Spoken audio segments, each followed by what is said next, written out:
Dear students اور پیارے ساتھیوں، چینل لو یو پاکستان میں مرتضیٰ خان شامی کی طرف سے سب کو السلام علیکم اور خوش آمدید۔ ڈیئر اسٹوڈنٹس، آج ہم 9th کلاس کی اردو کی ایک نظم طلوع اسلام انشاءاللہ پڑھیں گے، جو کہ علامہ محمد اقبال رحمۃ اللہ کی نظم ہے۔ امید کرتا ہوں کہ اسٹوڈنٹس انشاءاللہ سمجھیں گے۔ یہ جو نظم ہے طلوع اسلام، یہ بانگ درا کی آخری طویل نظم ہے۔ طلوع اسلام یہ 1923 عیسوی میں علامہ محمد اقبال رحمۃ اللہ نے خود ایک انجمن میں پڑھ کے سنائی تھی، جس کا بہت اثر ہوا تھا۔ ڈیئر اسٹوڈنٹس، یہ نظم جو ہے طلوع اسلام، یہ ایک پابند نظم ہے۔ اس کے ٹوٹل 9 بند ہیں، اور ابھی ہمارے پاس بک میں جو ہے یہ تیسرا اور چوتھا بند، صرف 2 بند اس میں شامل ہے، اور چونکہ یہ ایک پابند نظم ہے، اسی وجہ سے اس میں قافیہ اور ردیف کا خیال رکھا گیا ہے۔ یہ نظم طلوع اسلام، اس کا پس منظر کچھ یوں لے سکتے ہیں ہم کہ 1922 اور 1923 کے جو حالات تھے وہ مسلمانوں کے لیے خوشائند ثابت ہو رہے تھے۔ اس میں خاص کر کے ترکی جو ہے فتوحات کا سلسلہ شروع ہونے کو تھا، کچھ علاقے ترکی نے اپنے قبضے میں کیے تھے، تو یہ مسلمان اکثریت جو تھی، اکثر مسلمان جو ممالک تھے، ان کے لیے یہ ایک کامیابی کا سال ثابت ہو رہا تھا۔ چلیے پڑھتے ہیں۔ پہلا شعر ہے: خدائے لم یزل کا دست قدرت تو، زباں تو ہے، یقین پیدا کر اے غافل کہ مغلوب گماں تو ہے۔ خدائے لم یزل کا دست قدرت تو، لم یزل یعنی لا زوال، اللہ تعالیٰ کی طرف اشارہ ہے جس نے کبھی نہیں ختم ہونا، اور دست قدرت، دست کہتے ہیں ہاتھ کو، اور یہاں پہ زباں تو ہے۔ تو سے علامہ محمد اقبال رحمۃ اللہ تمام امت مسلمہ سے مخاطب ہیں۔ خدائے لم یزل کا دست قدرت تو، زباں تو ہے، یعنی اللہ تعالیٰ اگرچہ پوری کائنات پہ غالب ہیں، حاوی ہے، لیکن ہم مسلمان جو ہیں یہ اللہ تعالیٰ کے ہاتھ ہیں، اللہ تعالیٰ کی زباں ہیں۔ کیا مطلب؟ یہی مطلب کہ اللہ تعالیٰ کی بولی ہم لوگ بولتے ہیں، اللہ تعالیٰ کے احکامات ہم دوسروں تک پہنچاتے ہیں۔ ہم مسلمانوں کا یہی کام ہے، انبیاء علیہ السلام کا کام ہمارے ذمے ہے، تو جو اللہ تعالیٰ کے احکامات ہوتے ہیں وہ ہم مسلمانوں کے ذریعے دنیا میں پہنچائے جاتے ہیں۔ تو اسی وجہ سے اقبال رحمۃ اللہ ہم مسلمانوں سے مخاطب ہیں کہ ہم تو اللہ تعالیٰ کا ہاتھ ہیں، ہم تو اللہ تعالیٰ کی زباں ہیں، تو جو اللہ تعالیٰ کے احکامات ہیں یہ ہم لوگوں نے ان لوگوں کو پہنچانا ہے جو ان باتوں سے بے خبر ہیں۔ اور پھر دوسرے مصرعے میں یقین پیدا کر اے غافل کہ مغلوب گماں تو ہے، یعنی علامہ محمد اقبال رحمۃ اللہ مسلمانوں کو ان کی شان دکھا رہے ہیں، ان کی عظمت کی طرف ان کو بلا رہے ہیں کہ اے غافل مسلمان، تو یقین کیوں نہیں پیدا کرتا؟ تو اپنے آپ پہ، اپنی خودی پہ بھروسہ کیوں نہیں کرتا؟ کیوں تو مغلوب گماں ہے؟ مغلوب گماں مطلب شکوک و شبہات میں ڈوبا ہوا، تو کیوں تو شکوک و شبہات میں ڈوبا ہوا ہے، خود کو پہچان نہیں رہا؟ تو اے مسلمان، تو اللہ کا ہاتھ ہے، اللہ کی زباں ہے، تو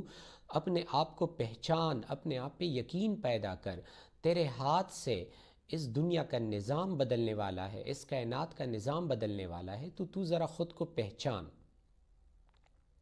دوسرے شعر میں ہیں کہ پرے ہیں چرخ نیل فام سے منزل مسلماں کی، ستارے جس کی گرد راہ ہو وہ کارواں تو ہے۔ شاعر علامہ محمد اقبال رحمۃ اللہ اپنے اس شعر میں مسلمانوں کی ان کی منزل دکھا رہے ہیں کہ اے مسلمان، تیری منزل تو آسمانوں سے بھی اوپر ہے، پرے ہیں، یعنی دور ہیں، چرخ نیلی فام۔ چرخ ویسے گھومنے والی شے کو کہتے ہیں، نیلی فام آسمان، چرخ اے نیلی فام یعنی آسمان، پرے ہیں چرخ نیلی فام سے منزل مسلمان کی۔ تو اے مسلمان، تیری منزل جو ہے، تیرا مقام جو ہے، وہ آسمانوں سے بھی کہیں اوپر ہے، کیونکہ ستاروں سے تیرے لیے جہاں آگے اور بھی ہے۔ تو یہاں پہ رک گیا ہے، اپنے آپ کو شکوک و شبہات میں مبتلا کیے ہوئے ہیں، حالانکہ تیری منزل، تیرا مقام تو آسمانوں سے بھی اوپر ہے۔ تم نے بہت اونچی اڑان رکھنی ہے، تم نے یہاں پہ رہ کے اپنے آپ کو جما کر نہیں رکھنا، بلکہ تحریک پیدا کر خود میں۔ ستارے جس کی گرد راہ ہو وہ کارواں تو ہے، اور اے مسلمان، تو فقط یہاں پہ رہنے کے لیے نہیں ہے۔ اور یہاں پہ اگر ہم یہ مطلب لیں کہ ہمارے پیارے نبی حضرت محمد مصطفیٰ صلی اللہ علیہ وآلہ وسلم چونکہ شب معراج میں اللہ تعالیٰ سے ملاقات کے لیے گئے تھے، تو وہ چونکہ آسمانوں سے بھی زیادہ اونچائی پہ ہیں، آسمانوں سے بھی اوپر ہیں، تو نبی کریم صلی اللہ علیہ وآلہ وسلم نے چونکہ مسلمانوں کی ترجمانی کی، تمام انسانیت کی ترجمانی کی، تو اسی وجہ سے اقبال رحمۃ اللہ کہتے ہیں، ستارے جس کی گرد راہ ہو وہ کارواں تو ہیں، یعنی ہمارے جو میر ہیں، ہمارے جو راہبر ہیں، وہ تو آسمانوں تک چلے گئے ہیں، آسمانوں کو بھی پار کر کے چلے گئے ہیں، اللہ تعالیٰ سے ملاقات کی۔ تو ہم بھی اسی کارواں کے ستارے ہیں، ہم بھی اسی کارواں میں شامل ہیں، ہم مسلمان، ہم مومن۔ تو ستارے جو ہیں یہ تو ہمارے راہوں میں گویا گرد و غبار کا کام کر رہے ہیں، ہم نے ان سے بہت دور آگے تک جانا ہے۔ مسلمان نے اپنی ترقی کو یہاں پہ نہیں روک کے رکھنا، بلکہ مسلمان نے بہت اوپر تک جانا ہے۔ تیسرے شعر میں ہے، مکاں فانی مکی آنی، ازل تیرا ابد تیرا، خدا کا آخری پیغام ہے تو، جاوداں تو ہے۔ مکاں فانی یعنی یہ دنیا جو ہے یہ فانی ہے، ایک نہ ایک دن اس نے فنا ہونا ہے، سب نے ختم ہونا ہے۔ مکی آنی، مکی یعنی اس دنیا میں رہنے والے، تو جو لوگ اس فانی دنیا میں رہنے کے لیے آتے ہیں ان کو جانا بھی ہوتا ہے، یعنی یہ آنا جانا لگا رہے گا تا قیامت، ازل تیرا ابد تیرا۔ اور یہاں پہ مسلمانوں کے لیے کہ اگرچہ یہ دنیا فانی ہے، اس نے ختم ہونا ہے، اور یہاں کے جو رہنے والے ہیں وہ آ جاتے ہیں اور وہ پھر چلے بھی جاتے ہیں، موت ان کو آ جاتی ہے، ان کو لے جاتی ہے، لیکن مسلمان جو ہے، جب سے اسلام آیا ہے اس دنیا میں، تو وہ ابتدا بھی اور پھر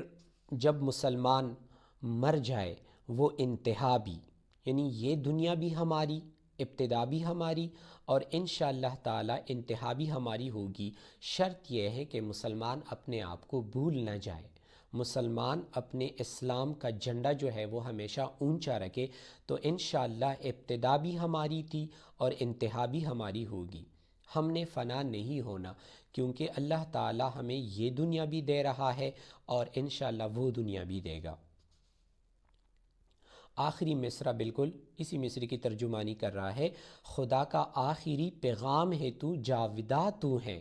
یعنی چونکہ اللہ تعالیٰ نے ختم نہیں ہونا تو ہم مسلمانوں نے بھی ختم نہیں ہونا، کیونکہ ہم تو اللہ تعالیٰ کا پیغام سنانے کے لیے آئے ہیں، ہم اللہ تعالیٰ کا پیغام سنائیں گے تو ہم ہمیشہ کے لیے سلامت رہیں گے، زندہ رہیں گے، چاہے یہ دنیا ہو چاہے وہ دنیا ہو۔ اللہ تعالیٰ مسلمان کو کبھی فنا نہیں کرے گا۔ اگلا شعر ہے، حنا بندے عروس لالا ہے، خون جگر تیرا، تیری نسبت براہیمی ہے، معمار جہاں تو ہے۔ حضرت ابراہیم علیہ السلام کا ذکر ہوا ہے تو یہ ایک تلمیحی شعر ہے۔ حنا بندے، حنا بند یعنی مہندی والے جو ہاتھ ہوتے ہیں، عروس لالا، لالا ایک پھول کا نام ہے، گل لالا، چونکہ اس میں مندی جیسی رنگت ہوتی ہے اس کے درمیان میں، تو شاعر علامہ محمد اقبال نے تشبیہ کے طور پر گل لالا کا استعمال کیا ہے کہ یہ مسلمان کے جگر کا جو خون ہے، مسلمان کی سینے کا، مسلمان کا جو خون ہے، وہ گویا کہ گل لالا ہے، گویا کہ وہ اتنی عظمت والا خون ہے۔ یہاں پہ مسلمان کی شان کی بات ہو رہی ہے، جیسے کہ یہ پھول گل لالا ایک خوبصورت پھول ہے، اس کے بیچوں بیچ حنا جیسی رنگت ہے، تو مسلمان کی شان بھی بالکل ایسی ہی ہے۔ مسلمان کا خون جو ہے وہ اتنا پاکیزہ، اتنا خالص ہے کہ اس سے مسلمان کی جو عظمت اور جو شان ہے اس کا پتہ چل جاتا ہے، اور کلمے کی وجہ سے، اللہ تعالیٰ کے احکامات ماننے کی وجہ سے اور لوگوں تک پہنچانے کی وجہ سے مسلمان کا خون جو ہے وہ پاکیزہ ہے، اس میں کسی قسم کی گندگی اور غلاظت نہیں شامل۔ تیری نسبت براہیمی ہے، معمار جہاں تو ہے۔ اور ہماری جو نسبت ہے، ہمارے جو جد امجد میں آتے ہیں، ہمارے جو بزرگ ہیں حضرت ابراہیم علیہ السلام، ہماری نسبت تو حضرت ابراہیم علیہ السلام سے ہے۔ ہمارے پیارے نبی حضرت محمد مصطفیٰ صلی اللہ علیہ وآلہ وسلم کی نسبت بھی حضرت ابراہیم علیہ السلام سے ملتی ہے، تو ہم چونکہ آپ صلی اللہ علیہ وسلم کی امت سے ہیں، ہم آپ صلی اللہ علیہ وسلم کے پیروکار ہیں، تو یہی وجہ ہے کہ حضرت ابراہیم علیہ السلام سے ہماری بھی نسبت ٹھہرتی ہے، ہم بھی تعلق رکھتے ہیں حضرت ابراہیم علیہ السلام سے، اور وہ چونکہ خانہ کعبہ کو بنانے والوں میں سے تھے، تو ہم بھی حضرت ابراہیم علیہ السلام کی طرح خانہ کعبہ نہ صحیح لیکن اللہ تعالیٰ کے گھر تو آباد رکھ سکتے ہیں، اللہ تعالیٰ کے گھر تو بنا سکتے ہیں، اور اللہ تعالیٰ کا پیغام تو دوسروں تک پہنچا سکتے ہیں۔ اگلا شعر ہے، تیری فطرت امی ہے ممکنات زندگانی کی، تیری فطرت امی ہے ممکنات زندگانی کی، جہاں کے جوہر مضمر کا گویا امتحان تو ہے۔ یعنی ہماری جو فطرت ہے، ہمارا جو مزاج ہے، وہ گویا ایک امانت کے طور پہ اللہ تعالیٰ نے ہمیں سونپا ہے ممکنات زندگانی کی، اور ہم مسلمانوں نے کیا کرنا ہے، ہم مسلمانوں کے لیے ناممکن کا لفظ ہی نہیں، ہم نے وہ کام بھی کرنے ہیں جو لوگوں کو ناممکن لگتے ہیں۔ اللہ تعالیٰ کے پیغام کو اتنا عام کرنا ہے کہ ہر شے ہمارے لیے رستہ دے، پہاڑوں میں ہمارے لیے رستے پیدا ہو، دریاؤں میں ہمارے لیے رستے پیدا ہو، کوئی بھی ناممکن چیز ہمارے لیے ممکن نہ ہو، کیونکہ ہماری فطرت میں، ہماری فطرت اس بات کی امی ہے، اس بات کی گواہ ہے کہ جو ممکنات زندگانی ہے، یعنی وہ باتیں جو زندگی میں نہ ہونے والی ہو، اللہ تعالیٰ کی دنیا میں ہم نے گھومنا ہے، ہم نے پھرنا ہے، اللہ تعالیٰ کی شان کو ہم نے دیکھنا ہے اور پھر لوگوں کو بتانا ہے،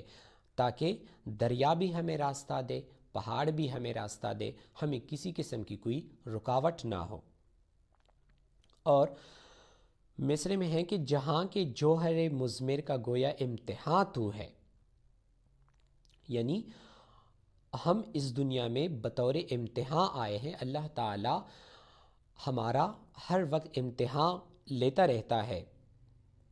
جہاں کے جوہر مضمر، جوہر کہتے ہیں خوبی کو، یعنی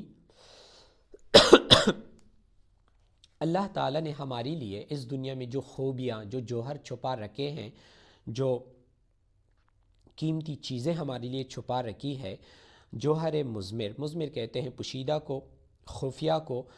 تو ان خوبیوں کا ہم امتحان ہیں، ان خوبیوں کو ہم نے اجاگر کرنا ہے، اس جہاں کے رازوں کو ہم نے افشا کرنا ہے، لوگوں کو بتانا ہے اللہ تعالیٰ کی قدرت، ان تمام رازوں میں اللہ تعالیٰ کی قدرت چھپی ہوئی ہے، تو ہم نے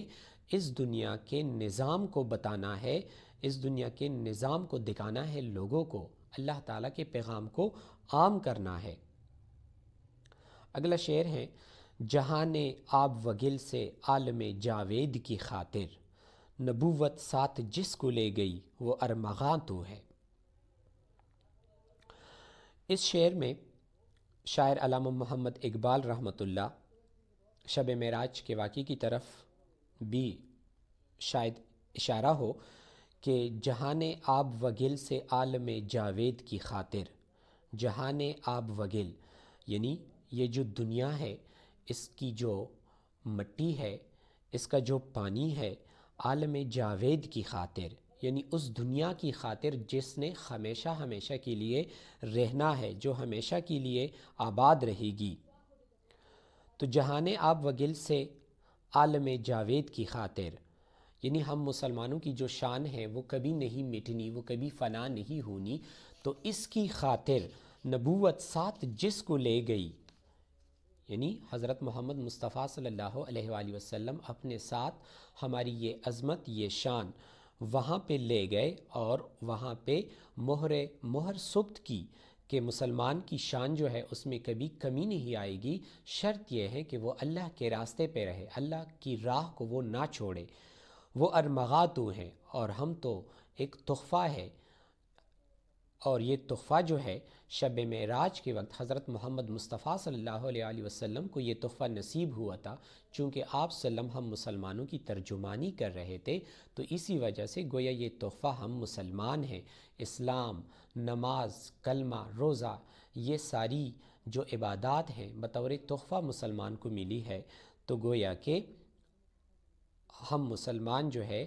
یہ ایک تحفہ ہے، اسلام ہمارے لیے ایک تحفہ ہے۔ اگلا شعر ہے، یہ نکتہ سرگزشت ملت بیضا سے ہیں پیدا، کہ اقوام زمین ایشیا کا پاسباں تو ہے۔ ہمارے پیارے نبی حضرت محمد مصطفیٰ صلی اللہ علیہ وآلہ وسلم اصحابہ کرام رضی اللہ سے یہی فرمایا کرتے تھے کہ اللہ کی رسی کو مضبوطی سے تھامنے والے وہ تمام دنیا پہ حکومت کرنے والے ہوں گے۔ تو یہاں پہ وہی نکتہ بیان ہوا ہے، یہ نکتہ سرگزشت ملت بیضا سے ہیں پیدا۔ سرگزشت یعنی تاریخ، وہ زمانہ جو گزر چکا، وہ قصہ جو گزر چکا، ملت بیضا یعنی مسلمان قوم۔ تو جو تاریخ ہے وہ مسلمان قوم نے ہی بنائی ہے، مسلمان قوم نے ہی وہ تاریخ لکھی ہے کہ کس طرح مٹھی بھر صحابہ کرام رضی اللہ بے شمار کفار سے لڑ کر زمین حاصل کر لیتے اور اللہ تعالیٰ کا پرچم بلند کر لیتے۔ تو ہم مسلمان جو ہیں چونکہ نبی کریم صلی اللہ علیہ وسلم کو ماننے والے ہیں، تو نبی کریم صلی اللہ علیہ وسلم کے اقوال پہ کاربند رہیں گے، آپ صلی اللہ علیہ وسلم کی سنتوں کو چھوڑیں گے نہیں۔ تو یہی وجہ ہے کہ ہم مسلمان جو ہے، علامہ اقبال رحمۃ اللہ یہی فرما رہے ہیں کہ اقوام زمین ایشیا کا پاسباں تو ہیں، جیسے صحابہ کرام رضی اللہ اللہ کی زمین پہ اللہ کا نظام لانے والے ہوتے تھے، اصحابہ کرام رضی اللہ، تو ہم نے بھی زمین ایشیا میں، جنوبی ایشیا میں اللہ تعالیٰ کے پرچم کو بلند رکھنا ہے، اللہ تعالیٰ کے پیغام کو عام کرنا ہے، اور ہم ہی نے ایشیا کے زمین کا محافظ بن کے رہنا ہے،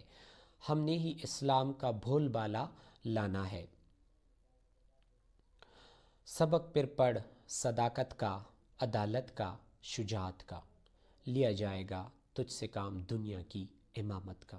بڑا ہی پیارا شعر، بڑا ہی مشہور شعر، شاعر علامہ محمد اقبال رحمۃ اللہ مسلمانوں کو فرما رہے ہیں کہ سبق پھر پڑھ صداقت کا، کس طرح حضرت ابوبکر صدیق رضی اللہ صادق تھے، کس طرح صادق نام پڑ گیا آپ کی سچائی کی وجہ سے۔ عدالت کا، کس طرح حضرت عمر رضی اللہ نے اسلامی حکومت میں عدل کا نظام قائم کیا تھا۔ شجاعت کا، کس طرح حضرت علی رضی اللہ، حضرت عثمان غنی رضی اللہ نے شجاعت کے کارنامے سر انجام دیے، کس طرح سارے صحابہ کرام رضی اللہ، خاص کر کے خلفائے راشدین نے اسلام کے نظام کو مضبوط ستونوں سے لا کے کھڑا کیا، تو ہم نے وہی نظام لانا ہے، صداقت کا، عدل و انصاف کا، بہادری کا۔ ہم مسلمانوں نے کسی سے بھی ڈرنا نہیں، ہم مسلمانوں نے کسی کے سامنے جھکنا نہیں۔ جہاں پہ عدالت کی بات ہو تو ہم عدل و انصاف سے کام لیں گے، جہاں پہ سچائی کی بات ہو تو ہم سچ سے کام لیں گے، جہاں پہ بہادری کی بات ہو تو ہم شجاعت سے کام لیں گے، ہم پیچھے نہیں ہٹیں گے۔ لیا جائے گا تجھ سے کام دنیا کی امامت کا۔ جیسے حضرت محمد مصطفیٰ صلی اللہ علیہ وآلہ وسلم تمام امتوں کے انبیاء کے سردار ہیں اور امامت کی، تو اس طرح ہم بھی چونکہ انبیاء کا کام ہمارے سپرد ہیں، تو ہم نے بھی پوری دنیا کی امامت کرنی ہے، ہم مسلمانوں نے۔ انشاءاللہ چوتھے بند کی تشریح میرے اگلے ویڈیو میں آئے گی۔ تب تک کے لیے اپنا خیال رکھیے گا اور مجھے اجازت دے۔ اللہ حافظ۔